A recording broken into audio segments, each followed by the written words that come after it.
Announcement. Hey, stewards, we got some big news for our Patreon.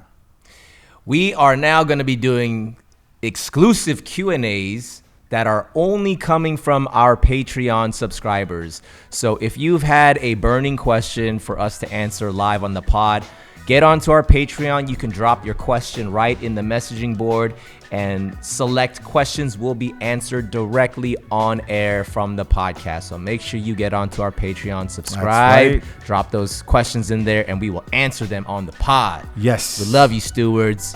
Let's get into it. She.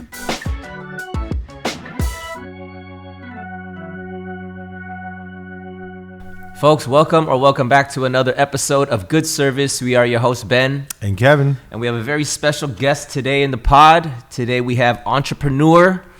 He's a fan of coffee. He's the owner and CEO of Copa Vida Coffee. We have Steve Chang in the pod. Thanks for having me. Welcome to Good Service, Steve. Welcome. Steve didn't know that we were going to eat today. So we're like, oh, we should have probably told him. These are good surprises. Yeah, this is a complete bonus. I love it. Okay, so then, Kevin, what are we having today? So today we are having Auntie's over here near Gardena. And what we have today is the Chinese chicken salad, or the Asian chicken salad, and then we have it's like a barbecue mix plate that they have there, and so that's chicken karage, barbecue beef, and like a Kahlua pulled pork, and you always have to have some rice. That's right. You got to. Yeah. All right.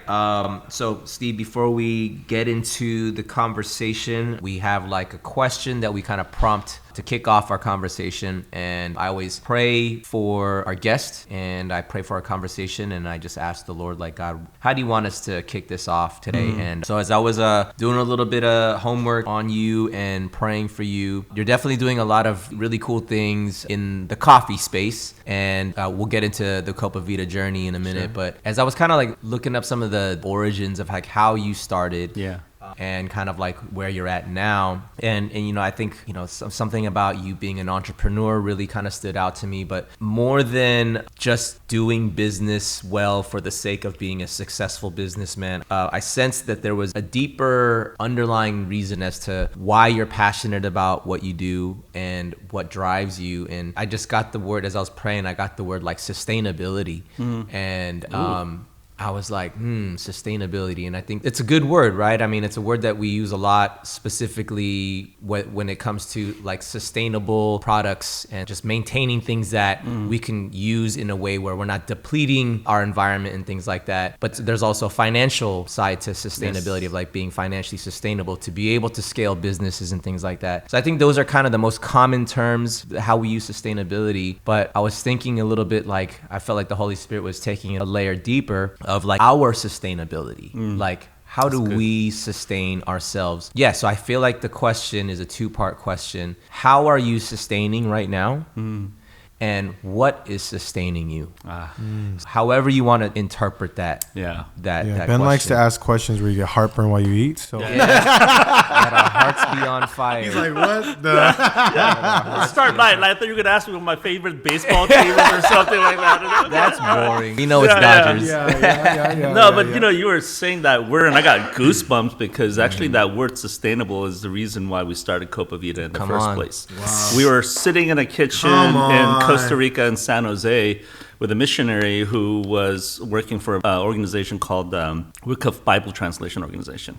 And he was struggling with having long-term missionaries on his staff because they couldn't sustain. There was financial, cultural, the difficulties of having a family while doing that. And that conversation led to Copa Vida. It's a long story, but that word kind of sits in the center of why my wife and I started this journey to begin with. Yeah, so that got to me. But let's take a bite of this delicious Cheers food. to that. Cheers That's to that. a cool way to start off already. By the way, I love the mixed plate.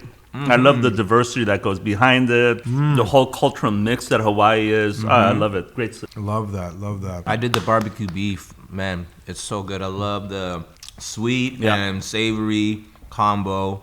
Meat is super tender. Shout out Aunties. Yep, the flavors Shout are out strong. Very Love good. it. So Yeah, Steve, I'd love for you to unpack that. You said the word sustainable is like how Copa Vida started. Right. So the question that was asked in that sort of kitchen as I was asking him, so we had just exited from a family business. So my in-laws had this amazing noodle company, and I was helping out in that business. And we sold to a private equity firm, and my wife and I were trying to figure out what next. And during that time, we had some time, some resources, so we decided to go visit some of the people we were supporting. And one of our friends who was a missionary in Costa Rica was someone who we spent some time with. And he was instrumental in helping guide us in our exit strategy, so through prayer and other kinds of support. So we really wanted to go see him and thank him. And while we were there, we were talking about the difficulties that missionaries face of being sustainable. So, there's short-term missions work and long-term missions work. And short-term is really good for people who are going, but not necessarily for people who are receiving, because the relationship isn't a deep one, right? A couple of weeks, a month at most, maybe a summer program. But it's not enough to actually walk with somebody through their salvation and sanctification process. Whereas long-term missionaries who are living there, staying there, struggling with them and through the same kinds of things that they face every day, you create a much more tight-knit understanding of one another, and you can really pray and support each other through that. But the problem for long-term missionaries is usually built around two issues: visas and income.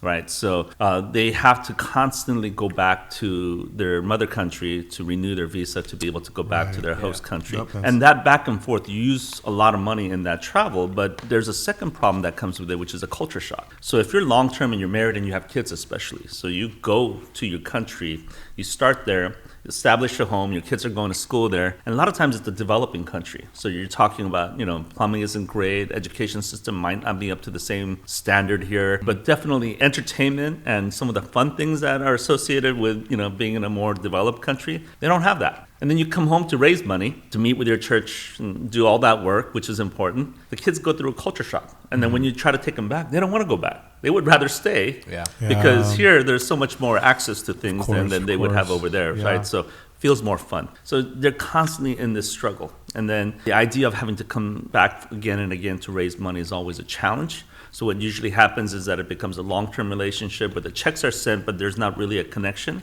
And then after a while, the host or the parent church that sent them, they're aging. And as that group changes, the same relationship that used to be there when they were sent aren't there anymore. It's just a name at this point and a couple of emails. So that sort of project of supporting a missionary becomes not sustainable as well.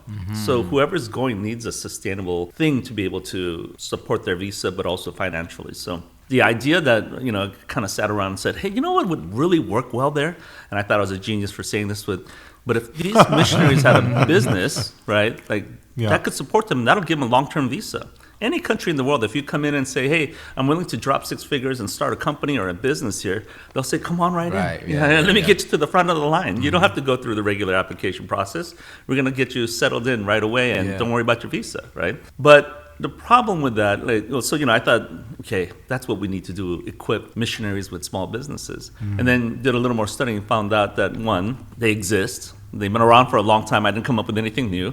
It's called Business as Missions. But unfortunately, the failure rate is like 99%. Oh my gosh. And it makes sense, right? Because you're talking about people who aren't trained to run businesses, trying to run a business while doing ministry. So you guys understand business pretty well, I'm sure, with all the experiences you've had, but businesses are chasing the single bottom line. But a missional business has to chase a triple bottom line, right? Because you have to make money, otherwise there's no point in it. Second thing is you have to do something good with what you're doing. You can't sell cigarettes to children and alcohol and host a club to make money and call it a BAM. The gospel's message is going to get lost in that if you do sort of that kind of a business. So what you do has to have a positive impact. So you're looking for that as well. Thirdly, you need to have a spiritual impact. Otherwise, you're just doing business. A good business maybe, but you're just doing business. Sure. So whoever's doing this is chasing down a triple bottom net, while somebody else who's just doing business is just going after the single. And so the difficulty of that, the block, the barrier to winning, if you will, in a BAM is really, really high. And it's really, really hard. And then on top of that, they're not trained for it. So they're trying to learn a new culture, new language. And on top of that, they're trying to do something different on top of that. Like you learn the gospel, you learn how to evangelize, but then you have to now go figure out what ROI is and what COGS percentage are going to be directly direct labor percentages. These are terms that you weren't trained on, and now you're having to pick up. Yeah. So the idea that we came up with in that kitchen in San Jose was, hey, what if we started a business, figured out a lot of these things, and then handed it off to people who are wanting to go use it in developing countries, so that at least the success rate goes from 0.1% to even 10%. Even that's a huge win for us, right? That's kind of how we started Copa Vida. The idea behind it wasn't that Copa Vida is a BAM. It's not. I don't want anybody buying coffee from our company. What's a BAM? Business as mission. Okay. Yeah, so I don't want anybody buying coffee from our company because we're Christian. I want them to buy it because it's delicious. And, we're providing great service when you come to the shop. And the craft speaks for itself. Then that's a fair trade. And I don't have to worry about marketing Jesus to sell a bag of coffee, right? That's right. Yeah. Which I find problematic. So the whole point is we figure out the systems and then we hand off like a franchise model, because that's why people buy into franchises, because somebody else has already gone through the process of figuring things out. That's right. So let's spend some time, figure it out, and then hand it off to missionaries who are wanting to go overseas and start businesses missions. So that's how Copa Vida started. How many doors do you guys have right now? We got as big as 13 locations, and then pandemic hit and we ended up closing 4. So we're at 9 currently, and a wholesale business where we roast coffee. And some of those are overseas today? No, they're all here. Oh, okay. And so we're creating the system here, and then we're going to hand that off to the missionaries who are going. And I can't really talk about where and how because I don't want to expose them in any way, right? But we are right now partnering with somebody to open one. So it's not exactly like franchise model in the sense where the name is traveling, but it's more like the systems are traveling. Yes. Yeah. Amazing. Because the knowledge of making one, Sure. you can make 3. And if you can make 3, then you can make 10. If you can make 10, you can make 20. So the scalability of a model like this, because coffee is really simple in a way. Let me take that back. It's really hard to do well, but it's simple in the sense that it's not complicated. You just have to be honed in on what you're doing, but it's not as difficult or complicated as running a full-scale white table restaurant, for example. This is so good. This is one of my favorite conversations because to me, and where I walk with Jesus today, is that God is a part of my whole life. It's not just like, oh yeah, this is business Kevin, this is Kevin in a podcast, this is Kevin at church. It's not compartmentalized. It used to be that way in my 20s. Yeah, it was. And even when I was entering my 30s, of course, because I just didn't understand where I even sat with God. That's the truth. I grew up culturally Christian. We all talk about that, right? And if you grow up culturally Christian, it's not the same thing of having a relationship with Jesus. And once that breaks through, you just can't shut up about God. That's the truth. You know what I mean? Like you become kind of a maniac about it for a while. And I still am in that sense. And it's awesome that you just mentioned BAM, because I was first exposed to understanding businesses missions existed only as of 2 weeks ago. Oh, wow. And so it's been around for years. Right. And the fact that you're our guest today, the timing is so awesome is because I was sitting with an ex-missionary that was out in China for 15 plus years using that model I'm not going to name any of the places, obviously, for protection reasons, but those models of business that they use allow them to be in those countries to spread the word of God. And it was so beautiful just sitting with him and talking with him and learning about it. And here we are today talking about it again. And I'm like, yes, I love this topic. So you said sustainability, right? Like, and that syncs so well with me, and it gave me that goosebump because I started out thinking this business was going to create sustainability for missionaries. That's what my limited human thinking about this was. And along the way, I realized this is really hard. And it's really stupid what I did, right? So there was a moment where I had to go, Lord, did I mishear you? Because here I am building a business in specialty coffee where the average coffee price is $4.50 a cup. And some of these missionaries are going into countries where the family of 4 is making $400 a month. Right. Nobody's buying this coffee. Wow. So my business model doesn't apply over there. Right. Wow. So like, Lord, did I screw this up? Did I mishear you? Wow. What am I doing wrong? I mean, this whole idea of sustainable, like I'm going to create a situation where people are going to go and fail because of, this model. Wow. And through that process, God taught me a few things. One was, hey, it's the structure that you're helping put together, but people are going to have to make it fit into the model. So, you can change your cogs and you can change a lot of different things to make sure it fits into those cultures and who you're speaking to.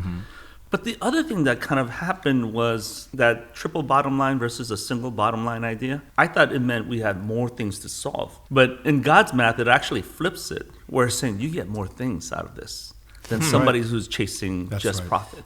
What you said. So how do you bring your life together? Because if you love God, and if He means something to you, That's right. we are compelled to do something about it. That's We right. can't just sit on it, That's right? so good. Yeah. And if you're just sitting on it, then you have to really wonder who's sitting on your throne. And I'm not questioning anybody's salvation. Everybody's got a different walk. But for me, that moment was, hey, you're sitting here saying my family life, my church life, my work life, I want it to be combined. Yeah. And at that point, I was thinking more in terms of efficiency. I know what I was asking for. What I thought was like, oh, God, make it efficient so that I can just be one person and whatever I do has 3 times impact, right, in all 3 of those areas. What God was saying was, no. If you want to be that, if you want to do that, then you got to give everything. That's right. Right? But if you give everything All to of me, right, All of it. what Yeah. happens? He gives all those things back to you. That's right. Right? Bro. Wow, like that redemption is so awesome, right? So Yeah. awesome. This is a great example of it. There was a moment when we opened our 3rd location. Yeah. And it was our 3rd and 4th locations opened like back to back. Wow. And I apologize to my team that was with me at that time because I mean, man, we're talking sleepless nights and, opening 2 locations Yeah, it's are tough. hard, but we also have high standards. So doing all that work was really draining for the entire team. And I remember right before our grand opening in our 3rd location, we do a soft opening. And so I went down for the soft opening to make sure everything was right. I ordered a cortado to one of our new hires, and I ended up getting a cappuccino instead. They didn't know what a cortado was.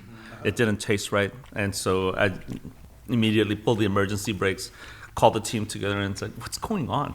So many things that are not kind of up to our par and standard. And, when it comes out that there wasn't enough time and resources to get it done, I realized that was on me. I put too much pressure and the goal was too high. So I remember apologizing to my team, and whatever happens tomorrow is what happens, and then we'll fix it from there and we'll go on, move on.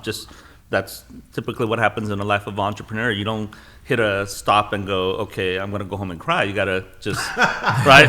Then fix it and let's move on. Yeah. That was my mindset in front of them, but I went back to my hotel room and I was just depressed, frustrated, upset. course. So next morning we go to our other location that's already open, our 2nd location, and I'm having breakfast there before we head over to the grand opening for the new location, which was going to happen in the afternoon.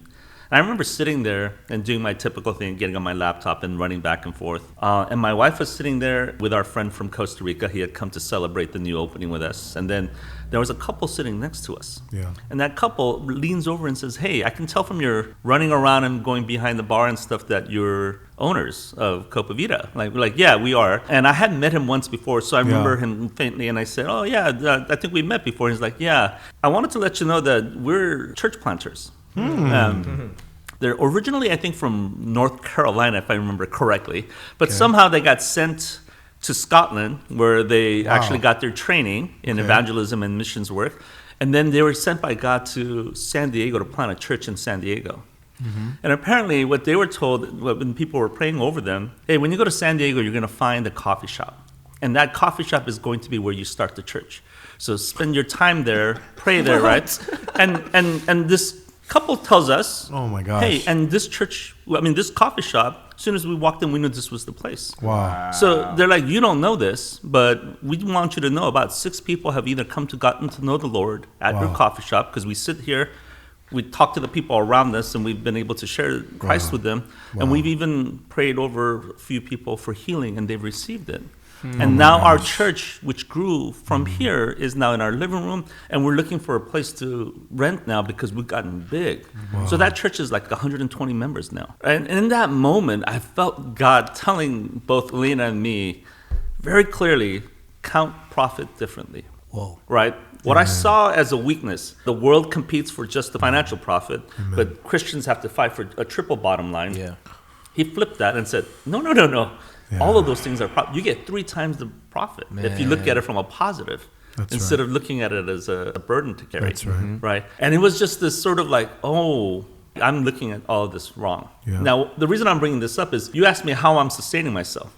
I'm going to be fully transparent and honest and say, financially, the last 2 years have been a disaster. Post-COVID, we had up to 90 employees. I went down to like 40 because of COVID, and then we finally built back up to we're about 80.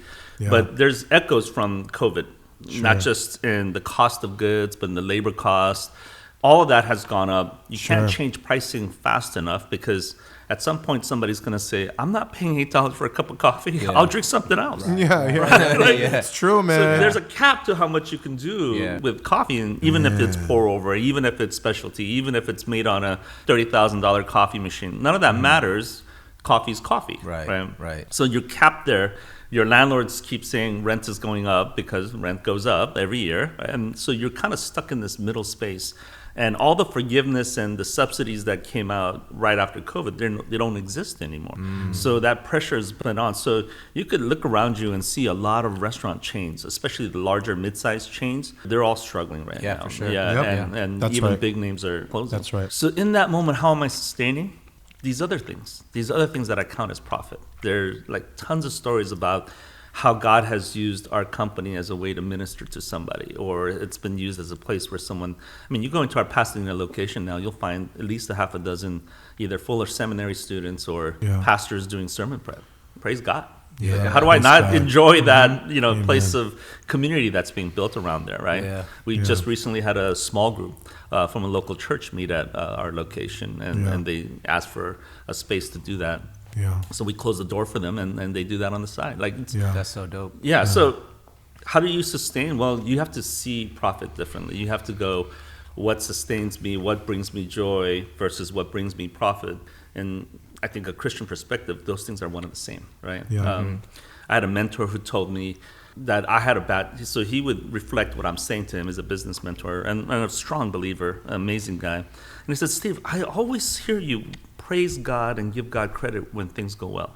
And then you blame the enemy, or you get upset, or you blame yourself, or you blame the world when things go bad. Yeah. But he's like, I don't think that's the proper way to look at that. Right. All of it is together. It's in one gigantic bucket, the grace bucket, he called it, right? Yep. And it all comes together, and God is glorified and he should be praised whether things are good or bad, because it all comes from him. Man, that's and good. our faith carries us to whatever end that results in, Yeah, right? And yeah. so, how am I sustaining? That's how I'm sustaining. Wow. What an answer. Oh, man. We just had to let you go on that one. Because I could Sorry. see. No. No. There's so much to unpack of everything he just said. I mean, just to see you light up from that, I knew in that moment, wow, God, like this is something that Steve needed to unpack and express. Yeah, that's so cool. And I love how you just even tied that up with like the good and the bad are all used for God's glory. Amen.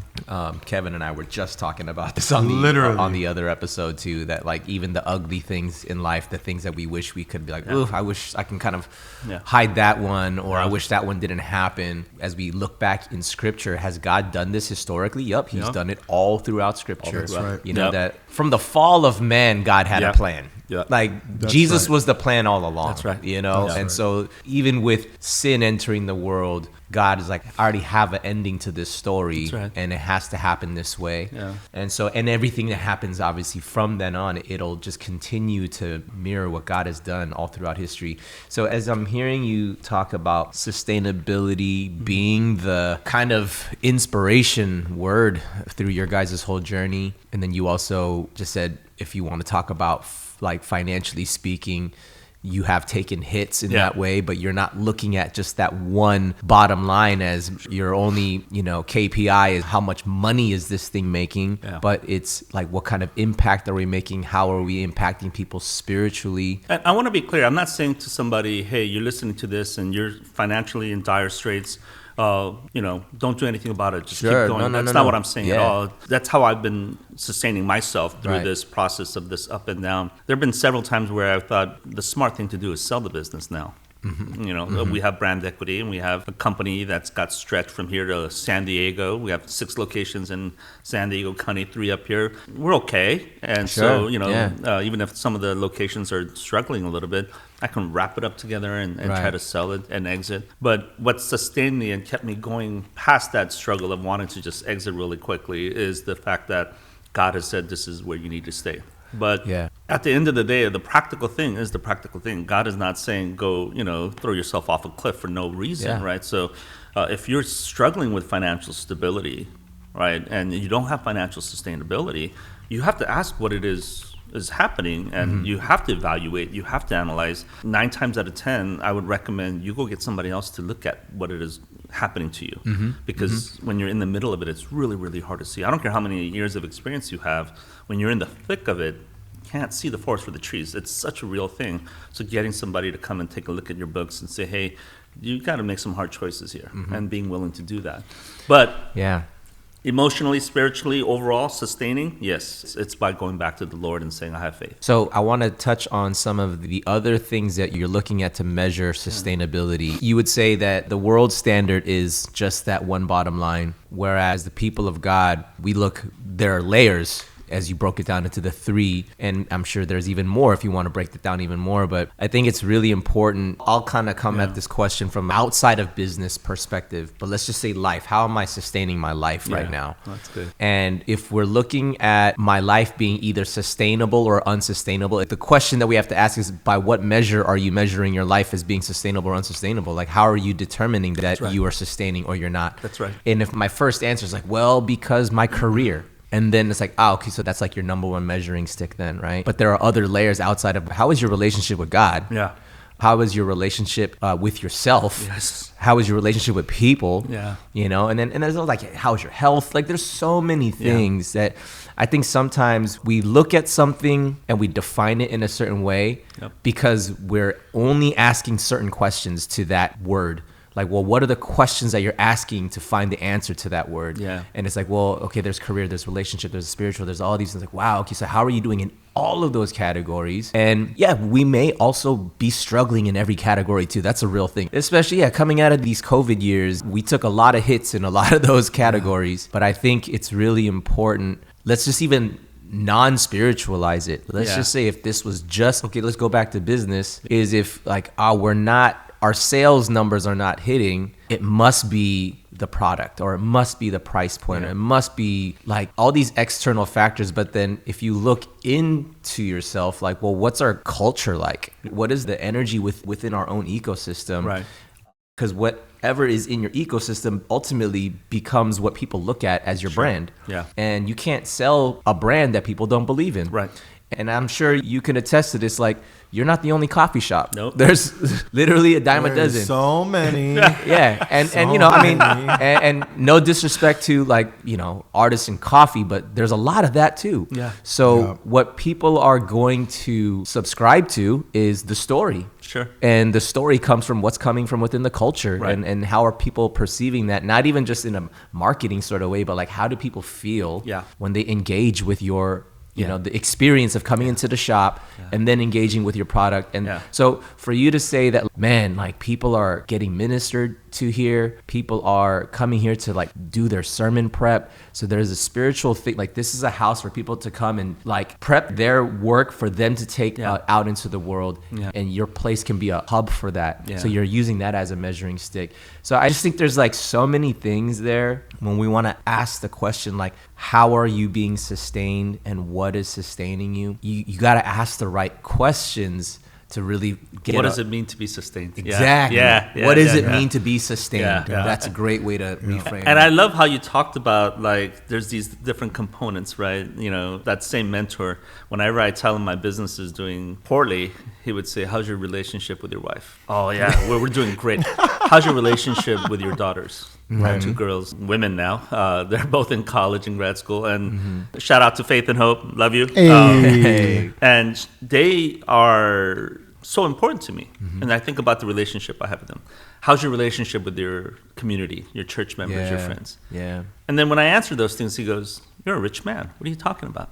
Right. Boom. Yeah. Right. Because he has wealthy friends. He's a venture capitalist himself. He's like, I mentor this one guy right now. He's worth probably 40, 50 times what your net worth. He's on his second divorce, estranged from his kids. He's like, I guarantee you right now, at this moment, maybe not tomorrow, but at this moment, when I ask him if he'd like to trade places with you, he would do it in a heartbeat. Right? And so that's his kind of like at that moment. And one of the things he talks about why that's so important to me, and I learned this in conflict resolution as well, is that if you're suffering in one of these areas, categories, and if you don't deal with it in that area, and you don't go to God with that area, what happens is that bleeds into everything else. Man. Right? Yep. You've all experienced it yourselves, or you've done it yourself, where your work suffers, and then you bring that home, and now your relationship with your family suffers. You bring that with you to church, and your church community suffers as a result of the negativity. You know, so we have to be aware of that whole thing. But again, to look at it from I think God's perspective, same can be said the other way. I try every day to take the positive things that I'm getting from my relationship with my wife and my kids, and I try to bring that to work. Because otherwise, work is unbearable. Yeah. Totally. I get emails from somebody who's complaining about the I don't know, the size of our bread, or the sandwich is too small, or your coffee's too bitter, or I get all of those emails, and plus the landlord's going, hey, rent is like, it's a tough day, and it's not always easy, and sometimes some of the barbs come from your own team, right? The people you're managing and the people work with you, and so you're dealing with all of that. I can either choose to take that home, or I could try to take the positive things like my home and bring it back to my work and say, hey, things are good. These are manageable. Things are things we can move. Some of the things that we're talking about right now, as the listeners are listening and the viewers are watching, I want to really hone in on some of the things that you're sharing and that Ben was emphasizing, because when we talk about the word sustainability, we think about these like foundational needs that people have, right? We go back to this essence of like, am I going to eat tomorrow? Do I have a roof over my head? So like people always say like, hey, I'm working because I'm trying to be stable. I want to be stable, or I want to sustain myself. Like survival is all connected to this thing. And what's awesome about all of this, to me, it really comes down to one word: is where is your foundation? Like, what are you actually standing on? Right? So we talk about what is sustaining you, and you kept pointing back to God. And I love that. And I hope that people could hear it, because at the end of the day, no matter how successful you become, like you just mentioned, this person that has 40 times the net worth, and yet his life sounds crazy. Like something's going on with his spouse, his family, all this stuff. It's like blowing up around him. Even 40x profit, all this stuff, his life is imploding. Because I think of the word foundation, and the only thing still in my life and consistent is always God. If I stand on firmness and I walk with that peace, that level of joy, that level of foundational clarity, because I'm now on the foundation rock of God, that permeates in everywhere I go. So if the world is shaking, the person is shaking, and yet you meet someone that is on firm ground, you're like, you're going to gravitate towards this guy. You're going to go, wait, why is this guy so chill? Why is he standing in the midst of the storm? Why was Jesus taking a nap? Taking a nap. Why was Jesus taking a nap in the middle of a storm on that boat? He knew. And what happened? Every one of his followers gravitated towards this man, because they're like, I need this. What are you standing on? And that is what I kept thinking of as you guys were talking. Foundation. What is my foundation? And to us, or at least to me, as we talk about this, is Jesus, and how we stand firm on that, and how we walk in that light. And I love you said it that way, because it is about foundation. For me, the key word I use is who's sitting on my throne today, right? Because that's something you have to constantly police and make sure. You can't just go, I put God there yesterday, so I'm fine today. It's something you have to actively do, I think, on a regular basis. But you're talking about Christ in the storm, and one of my favorite stories is Peter walking on water. There were 11 other disciples in that boat. And they all experienced God the same way Peter did. In the sense that they watched him walk across water. But only one stepped out of the boat. Right? And he failed too. He took 2 steps, 1 step, and then he saw the storms and he got scared and he started to sink, and then Christ pulls him out. But only one uniquely experienced God in such a way where he was saved in that sort of intimate way. Right? Chills, man. So like, sometimes I think, I'm not saying to people, hey, run back to Christ and run back to God and have them in your foundation, have them on your throne, because that means things are going to be okay. It's not that. I think you still have to deal with the things that are pounding at you. But the difference is the redemption that comes when you go back to the Lord. He shifts your perspective on what it is you're experiencing, and all of a sudden that becomes a source of joy rather than a source of pain. Right? And I think that is such a huge thing. And I credit this to my father, but the day we had to shut down all 13 locations, I had to lay off everybody because the LA County Jeez. and San Diego County said all Jeez. California states said we're Yeah. closing all We're businesses. all closing all business. So what is there to do? So we try to give everybody at least 2-week pay so that they have something, but that was the only thing we can afford. And then I called 57 people that day to tell them that they're laid off, right? It was the worst day of any entrepreneur's, business. So, but I wanted to call them personally. So I did that and I got off the phone, I was so dejected, got in my car, was heading home and I called my dad. And my father is someone who survived through the Korean War, immigrated, survived. He's got leather hide. Yeah. He's a gangster, man. He's a gangster, man. He's a gangster, man. Yeah, Korean War, strategy. damn, bro. Come on. Thick skin. Come on, thick man. skin, He's been right? through a war, bro. Yeah. So I remember calling him and saying, "Hey, Dad, how horrible this feels." And I feel like I built these beautiful sandcastles and a big wave came and just took it all away. Yeah. And he literally says to me, "Hey, idiot, look around you. You're on a beach full of sand. Make some more castles." And he hangs up. Why? And I was like, Why is that the best answer from Korean dad, right, bro? and he hung up. So I was like, Oh my god. I'm looking at the phone and I'm going, I got pissed because what I was looking for was a shoulder to cry on, some empathy. And my dad is not high on EQ for sure. But my his gosh. response when I spent 5-10 minutes thinking about it was like, he's right on the money. And in fact, not even to just talk about it from a kind of emotional perspective, people who make money in business are the ones that keep their heads during times of conflict. Yeah. That's right. I mean, there's this old adage, if there's blood on the street, you go buy real estate. That's right. That's an old business thing that Yeah, comes from yeah, this yeah. idea that when there's turmoil, that's when land values and everything drops. Right. And that's the time to buy. Right. Because eventually things will get better and you'll have a better position. Right. So as much as there are businesses closing, I guarantee you there are people waiting for those businesses to close so they can pick it up for pennies. Yeah. Right. Right. The ones that are in control, ones that are not panicking, the ones that are people working from resources, not enough. Right. And so this thing about panic and all of this, especially when it comes to businesses, because we tend to think about things from a perspective of scarcity. And I'm very guilty of it. That's I right. only Yeah. have enough time for this. I only have enough money for this. I only have enough emotional capacity for this. When That's God right. keeps saying, I am enough. Yeah. I am I am enough. enough. I have enough. I have more than enough. I have buckets in my house. Yeah. There's plenty of rooms, he says, right? Like Abundance. it's so like there's an abundance, and Yeah. I'm not talking prosperity gospel. Please No. don't. No, That's not No, what I'm that's not talking what about. this God's is. not an No. ATM card, No. ATM machine. But there's this sense that whether you understand what it is you're receiving or not, God knows what you need. Yeah. Right, and He is the great provider, and says again and again, "You ask me for bread, I'm not going to give you rock." Right, I'm not someone who's going to jerk you around. Do we trust that or not? Right, I think where it comes to head is when the life you want and the life He has for you are different. That's when we get a sense of I Right. didn't get what I wanted. Right. Yeah. And because I didn't get what I wanted or what I thought I deserved or what I thought I was going to get, the game of expectation is where I think sometimes we get disappointed with God. But again, if you flip that, how disappointed must He be with me with the amount of stupidity, sin, everything else that I dump in front of Him every day and need to be reconciled with Him because of Christ, through Christ's blood, right? But Yeah. that's hard. I love that it's a ministry of reconciliation. Christ dies so that I can be reconciled to Him. And I don't think it's Just talked about that. I know. right. I'm just talking about gosh, it because yeah. this is just truth. Right. It's very simple truth. This is the This gospel, is right? crazy. This is Yeah. crazy. God's just rocking us all day Yeah. today. Right. That's good. But Yeah. that Yeah. core thing should be applied to everything else we're doing. Right.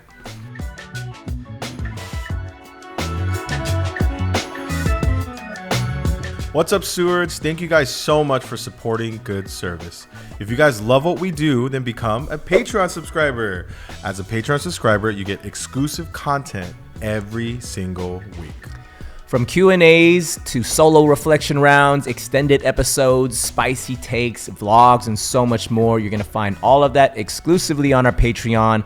Log on to patreon.com/goodservice. Thank you guys so much for your support. Back to the episode.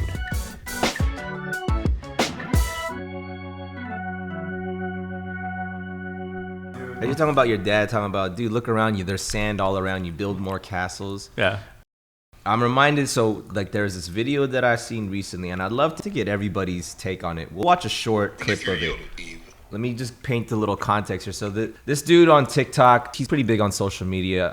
Myron Golden. I don't know if he's a pastor, but he's an ex-pastor. Ex-pastor? Okay. Yeah. The first video I saw of him is that like he's driving like this Rolls Royce or something like that. And then this kid asks him like, hey, are you a millionaire or something like that? And he's like, yeah, I am. And he just starts going off. So I'm like, okay, it's one of those just like prosperity gospel, like, you know, video type thing. I checked out some more of his stuff. I was like, there might be some like legit stuff that this dude is saying. If you listen to this guy, it's not prosperity gospel. Yeah, and we'll just watch a short clip of it. Sure. But what you were talking about kind of reminds me of this. So. That God gave us the ultimate formula for success in the very first chapter in the Bible, the very first time he talked to a human, which is kind of mind-blowingly amazing.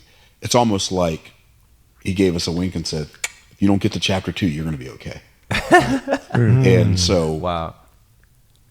It says in Genesis 1:1, in the beginning God created the heaven and the earth, right? I'm thinking, well, why would he do that? Like, God doesn't need anything, so why even bother? That's a great right? question. You don't need a heaven, you don't need an earth, you don't need a bunch of people doing a bunch of wonky stuff. So why would God create a heaven and the earth? And the only answer I've been able to discover is because he is creative, and therefore it is in nature to create. Yeah. Right? So God created everything as an expression of his creativity. Yeah. Cool. So the very first thing that God tells us about God is that he's creative. Yep. The first thing he tells us about us is that he created us in his image. Right. Which means he created us to create stuff and he made us to make stuff. Yep. That's right. So that's the first thing God tells us about man. Well, the first thing he says to a human was in Genesis 1:27-28, where it says, and God blessed them and said unto them, be fruitful and do multiply, do replenish, do subdue, and have dominion. So it's the first command is a fivefold command. Be, do, have. That's the command. That's the success formula. Be, do, have. Which means don't be, can't do, can't have. Be a little, do a little, do a little, have a little. Right. Be a lot, do a lot, have a lot. Wow. But what most people do, and what's fascinating even about that is the way that he made us. He put inside of us a very insatiable desire to have more, better experiences in this thing called life. Like your desire to be the best is a God-given desire. He goes on, this is a pretty long video, but that first part of God created everything. Why? Wow. He didn't need to. He is a creator. He wanted to create. Yeah. And then he said, we're made in his image. Yeah. So we are called to be creators. And then the whole like be, do, have thing, he says, be fruitful and then do these things, multiply, and then like cultivate and then have dominion. And I know, man, this is like, I've heard this kind of a breakdown of like be, do, have is kind of a way to manifest what you want, put a vision board out there. But here's the thing, and this might be like sort of the hot take, but I don't think that like this whole manifesting by taking God out of it, there's an actual spiritual element there because whether you believe in God or not, you were made in his image. Yes. And God's character and his qualities are in you, even if you don't recognize that it's coming from God. That's right. And so I think with this, it's not about the goal is I want a lot, so let me sort of give God his credit so that I can get a lot. But I think there's something to recognize that, like, I heard a very similar thing, when COVID happened. And a lot of my friends who have small businesses, they shut their businesses down. And a lot of these people are creative people. Yep. And one of my friends was saying this to kind of like check us, but also to encourage us. He was like, what are you guys worried about? You guys are builders. You've built your business to what it is now. You're going to be able to build again. If you're a builder, builders build. That's right. That's right. And so I was just like, man, that's so true. And so even through COVID, we found like other verticals that like, hey, everything's kind of, all brick and mortars are closed. Let's go online because everyone's online now. Everyone's doing online shopping, online learning. That's right. So then like there's always... In business, we call it pivoting. Pivoting. Right? Yeah. So you pivot when the things that were working for you doesn't work for you anymore. There's this new strategy where no one... A lot of the, especially small and mid-sized business, and a lot of the bigger ones as well, stop doing these long-term plans. Back in the 80s and 90s, there was this thing called the art of the long view. So big corporations would spend millions of dollars creating strategies to look at 10 years out, 50 years out, 40 years out. I mean, looking at long-distance planning and then working their way back to what we do today to achieve those big goals. I remember that. They're now, no one's using that. Most people are using what they call 3-month scrums. You know, they're pivoting every quarter, coming up with new ideas because the world is changing faster. So fast. So fast. But I'll say this in reaction. I don't know who this gentleman is, and I think there's a lot of wisdom to what he's saying, but, I'd love to hear more about him. But one of the things he says is, if you have little, do a little. If you have a lot, do a lot. And I couldn't agree with that more. I think where the problem comes is when you have a little and you want to do a lot. Or if you have a little, but you want to receive a lot, right? It's that expectation game where like you feel like we've been told as Americans especially, and people who grew up in capitalism, the smart people put a little in and get a lot out. That's what we've been told. And if you're smart or you're in the right place, you know the right people, you know the right switches and the right levers, somehow just put in this much and you get that much and you win, right? And this idea that there's a multiplier somewhere and we just have to go find it. And if you're not finding it, it's because you're either not blessed or you weren't smart enough or you didn't work hard enough, but something kind of is in that way. But I'm not sure if that's the right math. Right. Yeah. I agree. Yeah. I mean, I don't think that's the right math. I mean, I've seen God bless people who don't deserve to be blessed, in my opinion. Yes. I've 100%. Seen God people take things that they had nothing to do with and exploit it into something else. Somebody's paying the price. That's right. Not just the person who's receiving the reward for it, right? Yeah. And we've seen all that around us, and there are times when you go, that just isn't fair, right? Yeah. Though there's nothing in the Bible that says life was meant to be fair. I mean, our model of our life is unfairness. Christ comes to die for my sin, not his sin, my sin. That's the model for our life, is unfairness. It's an unbalanced thing. And so I think the problem comes, it's not because we're not doing or we're, it's a comparative sin. I think that's the worst. Because ego gets involved, and there's a whole bunch of other things that happens with it. My biggest problems isn't when I'm looking at my own company going, what do I do better? When I'm doing that, I'm actually doing well. It's when I go, the guy next door just had, launched pumpkin spice latte. We're behind on our pumpkin spice latte. Oh my gosh. Now I'm chasing that, and then I lose myself in that process, right? So it's a comparative thing that I think is really important. Yeah. I want to maybe challenge a little bit. I'm not saying I disagree. So when you say that the problem of with a little, I want to do a lot. And then you said like some people want to do a little but receive a lot. I think I agree with that one. That's pretty clear. That's like, okay, that's the gamble, right? That's like I want to put I want to put $100 down on black and I want to double that on one shot, right? That you're literally gambling. And, so I think that's the concept of putting in a little, hoping I get a lot return, right? But the first one that you said, like by doing a lot with a little, I feel though, I see what you're saying. There's a faith piece there. Yeah. It's like, Lord, I only have this. Yeah. Let me explain what I mean. No. Please, go. Because I think that could be best shared by sharing David's story. Yeah. Right. So David is told by God that he's going to build the temple, the house of the Lord, the first one. So David gets towards the end of his life and he's getting ready to do this thing. This is a culmination of his entire life, all his struggles of running from Saul, the many wars and battles he's had to fight. He's finally now in a stable country, stable nation. People are prosperous. He's able to now collect things. So he puts timber together. He pulls in gold to decorate. He brings in rocks from different countries to build this beautiful temple, and he starts getting ready, and then God tells him, you're not going to be the one to build it. You got to let it go. Your hands are too bloody. Give it to Solomon, your son. If I'm sitting in David's shoes, I'm pissed. Right? I put in a lot. I'm hoping to get a lot, and you're telling me I can't even have a little. I got to let it go. And so I struggle with that verse. And I used to wonder why David was called a man after God's heart. And I think this part of his life shows that more than anything else. Because instead of reacting the way I would have reacted out of bitterness, anger, and frustration, he turns around and says, okay, Lord, whatever you tell me. Solomon, come here. You're going to be given everything I massed together. You're going to be given that. And then I'm not even just going to stop there. He calls all the leaders of the nation to his house. And he says to them, my son is going to now build. I'm handing the mantle of leadership to him. He's going to build it. And I'm going to go dig into my personal wealth and give it to him to make sure he has a chance of success. And I'd like to ask you to do the same. And on top of that, he's young. So if he makes mistakes, please forgive him. He even, he's Wow. talk about setting him Yeah. up for success. So God takes away his crowning achievement and gives it to his son. And he not only embraces losing the opportunity, he completely gets behind it and supports it. And that's how the first temple is built. Yeah. Fast forward to today, not a single brick of that temple that Solomon built stands. The only thing that's left is the Wailing Wall. And that wasn't a wall that was built by Solomon. That was the wall built by Herod to protect the temple. And that's the only part of the temple that's left. Yeah.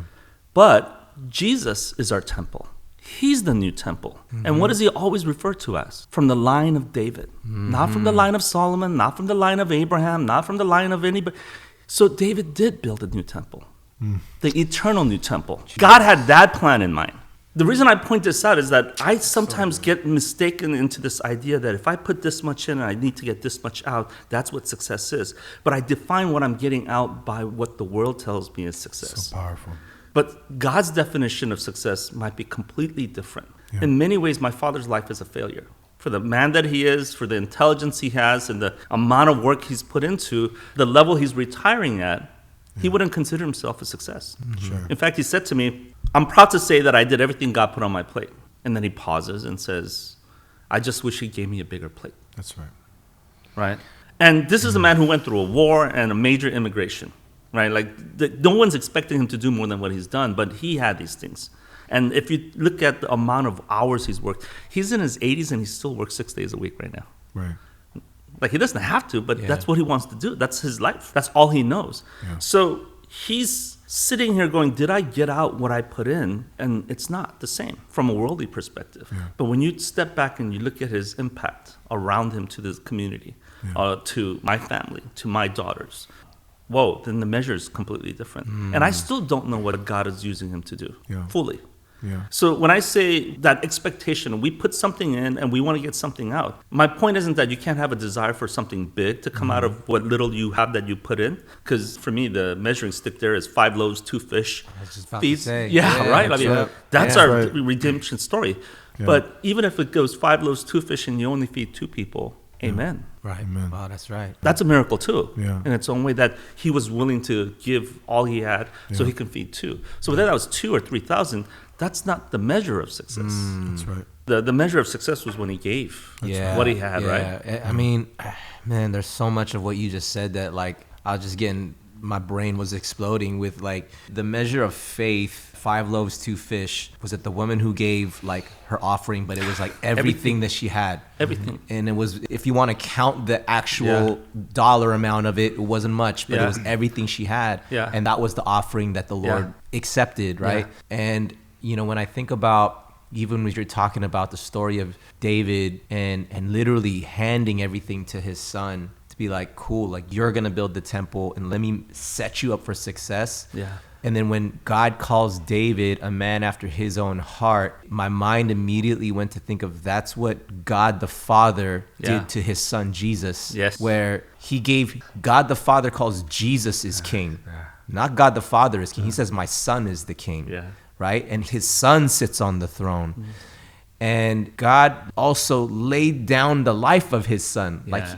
Do we really think that God wanted Jesus to die? Yeah. That was his son. Yeah, I mean, we saw Abraham and Isaac when Struggle with it. Abraham was willing to. He's okay, God, this is my son, so I'll do it if you want me to. And then God stops him, right? Because he sees his heart. He's okay, you were down. You were down for that. And I just think that when God the Father gives the kingdom to his son, and then David did the same thing to his son Solomon, and then we call, Jesus is from the lineage of David, and What an honor. Already that was God set that story up. Exactly. That was already set up so perfectly, man. Some of the things that we're crazy. talking about, there's an answer to a question that just happened right now that people always ponder, of the things that you just shared, going over David's life, talking about, little for little, little for much, or how comparing what worldly success is versus what the gospel has for us, has promised for us. Yeah. What's so beautiful is that there's a question that a lot of people ask, or there's a thing that a lot of people want, which is they want generational influence and legacy, because they want something to last after they're dead. A lot of people want this, men, women, whoever it is. this is always on their mind. And this was the answer. What we just talked about is whether we see it or not in this life, that generational faith, that walking in the gospel and truly just being in the one day, everyday obedience to the Lord, that's the answer to generational legacy. Yeah, I mean, so good. The story you just shared, right? Yeah. No one knows the name of that woman who gave everything. Sure. But that story has been shared how many millions of times in the history of the church, in the teaching of the church. That story influenced someone to give. That little money she put in has multiplied to untold billions of dollars, trillions of dollars. Who knows how it impacted somebody's giving. But that's, I think, how God measures success in, irrelevant to him, right? It's only relevant to us. And I think it's so I mean, when I see the work you guys do, right, you can tell you love what it is you're doing in your podcast, right? Are you saying I got to get an Emmy and I got to win something in order for me to say I did something meaningful?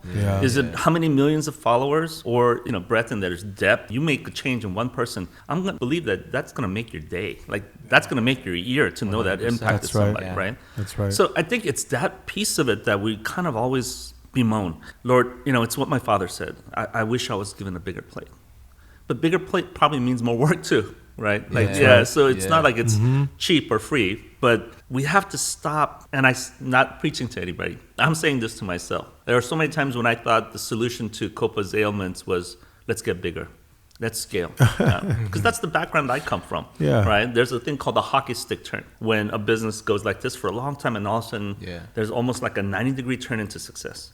Oh man, you got to believe I'm chasing that. I've been chasing that for 10 years, 11 years for my business, looking for that hockey stick turn. And it's only about 3 years ago where God kind of like, hey, are you chasing the hockey stick or are you chasing me? And I've had to constantly struggle with that, and it's a reminder again and again.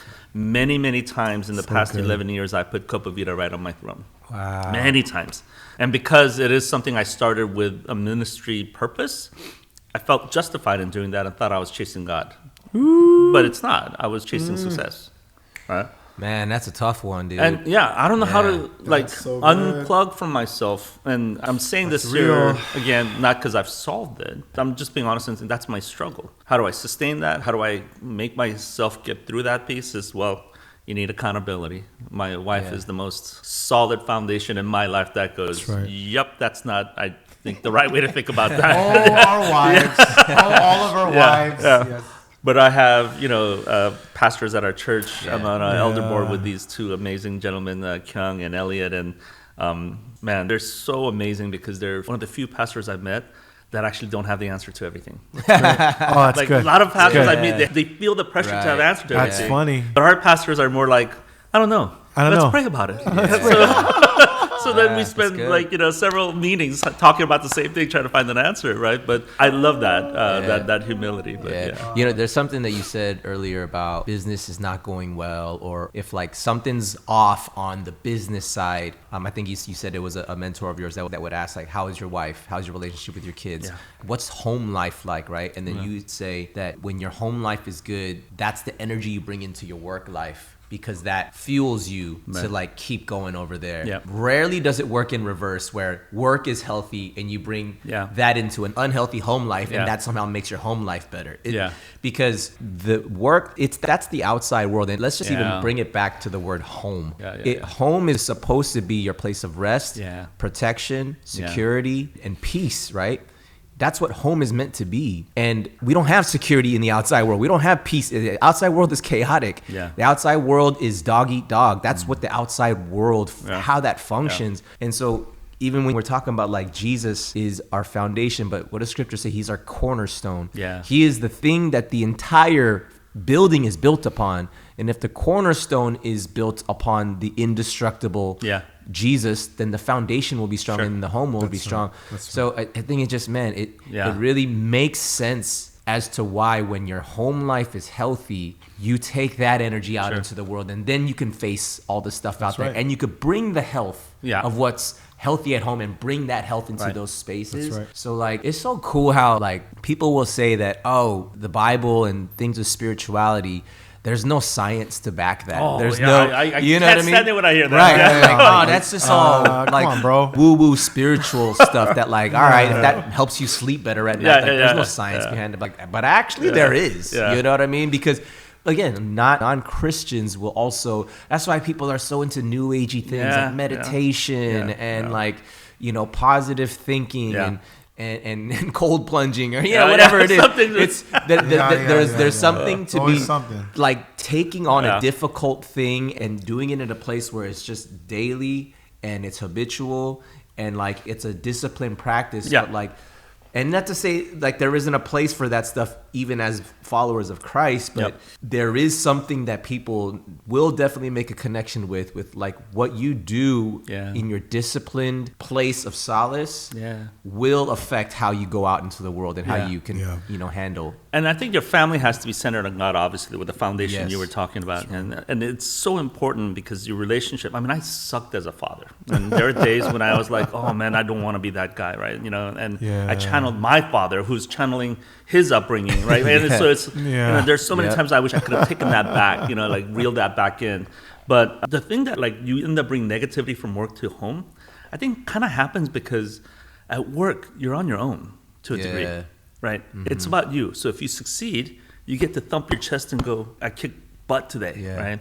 If you fail, you feel the burden of that. So you come home and you need a place to unload that. And so you end up bringing that negative home. But it's about, I think, how you view yourself, where the home is more communal and there's more people involved.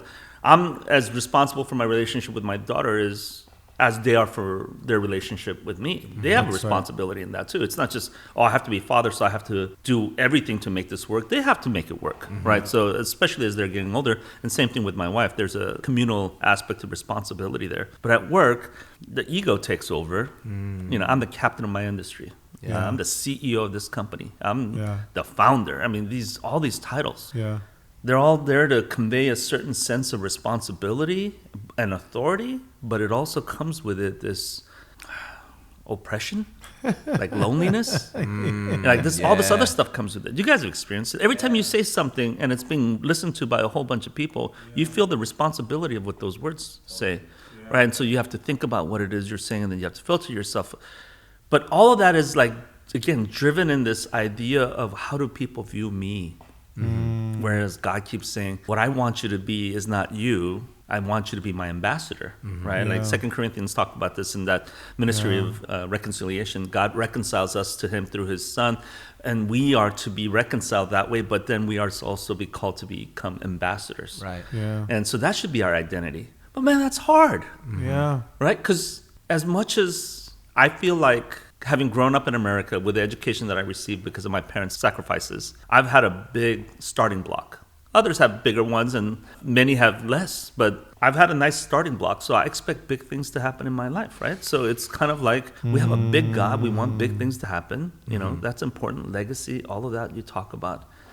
But somewhere along the line, for me anyway, with my ego, I kind of go, 99% of the credit goes to God. But can I have that 1%, please? I'd like to be mentioned as, co-starring or, can I get a co-starring? Right, and I think that's when, that ego creeps into everything you do, and then you start worrying about your place, the credit you receive, and then, for me, that's when the truck gets upset. Turned over. That's so, dude. I love this conversation, man. Kevin and I, we talk about on the podcast, we don't ever have a pre-planned conversation. No. Like we're gonna ask these questions, and we gotta land on this topic. And why, you were talking about how that we love this thing. You're absolutely right. We do love this thing, and the thing that you love doesn't mean that it doesn't come with its challenges. Yeah, that's right. And we were just talking about that on our previous episode between Kevin and I. But man, I think when we talk about God entrusting us with the mantle that he's called us to and the one that he's given you, he's like, if he's giving it to you, that means he's giving you everything that you need for it. Yes. Like he wouldn't give you something that you're not ready or you're not able to do. And even with that, it doesn't mean it's going to be easy. Because in the challenges, as we were talking earlier, like both the good and the bad are used for God's glory, because the lessons that we learned, they're learned in the difficulty and the challenges. There's no lesson in like peacetime. The lessons are in the war. Like, the lessons are in the storms, right? Just as you were talking about, Peter was the one that was down to step out into the storm. Out of all the other ones who could have also, you know, Peter was the one that I got to see what's on the other side of this step, if that's my Lord who's calling me to him. And so, you know, Jesus said, like, to Peter, like, I will build my church upon your rock. Like, you know. And it wasn't because he was the smartest. It wasn't because he was the most well-spoken. It was just that faith, I believe. And people will say that, like, you know, God says that he honors faithfulness. Like, he honors our obedience. He honors our faithfulness. And, you know, so, I'm so blessed by this conversation. There's so many things that were brought up, which was so the Lord, like you referencing 2 Corinthians 5:18. I kid you not, right before you got here, we recorded an episode, and that was our scripture where we were talking about the ministry of reconciliation. That's why I was tripping. I was like, "Yo," like, because I he was like, he was on the door listening. He's like, "Okay, I gotta bring that up." That's awesome. Nah, I mean that's all God, man. That's all God, and it's so cool to learn about the Copa Vida story, not from any other lens, other than like what God did. And I wouldn't even call it the Copa Vida story. This is Elena, my wife's, and my story. Copa Vida is the business we do, but it could be any other vehicle. I think this is more that. But again, even more than, and I'm not trying to be humble on all of this. It's not my point. So much of our journey has been not about the decisions we made or the things we did. It's stuff God did around us. I can tell you stories on stories of like forgiveness of loans that I didn't deserve, that I had nothing to do with, just happening. Our space being used to bring people to Christ that had nothing to do with, we weren't even aware that it happened. We find out years afterwards. So it's not even our story, and it's definitely not the business story. But, oh man, and by the way, in all of those moments, what matters the most, I find afterwards, isn't the size of the impact or the cool, like coincidental, like almost mystical events that have happened. It's that after every one of those moments happen and we hear about it, my faith in my God becomes that much stronger. Wow, praise God. Because how do you pay for something where you get an assurance of the Lord? Like, what must have it meant for those disciples to be sitting in the boat and seeing a man walk on water? Like, what does that do for your faith? To see a leper healed? What does that do? Like, right? I mean, they picked up those 5 loaves and 2 fish, and they started handing it out, and it's just multiplying in their hands. Like, what does it mean when you get to experience that and find that closeness to the Lord? That's everything. I'm a wealthy man. I don't care what my bank account says right now. I'm a wealthy man for that. Thank you for sharing that. That's something that is such a refreshing reminder. 100%. Because I never think about that enough. Is that all the things that happen in this crazy life of what obedience looks like? Because saying yes to God and all these things does go against the grain. It goes against what good businessmen should do. It goes against like some of the better ROI decisions we could have made, but instead, you know, we decided to be obedient. But in that, there are these things that are priceless, and I never even thought of that. That's my first time someone said it out loud, and as you're saying it, I'm like, yes, God, because I would pay all of my money for that much more faith.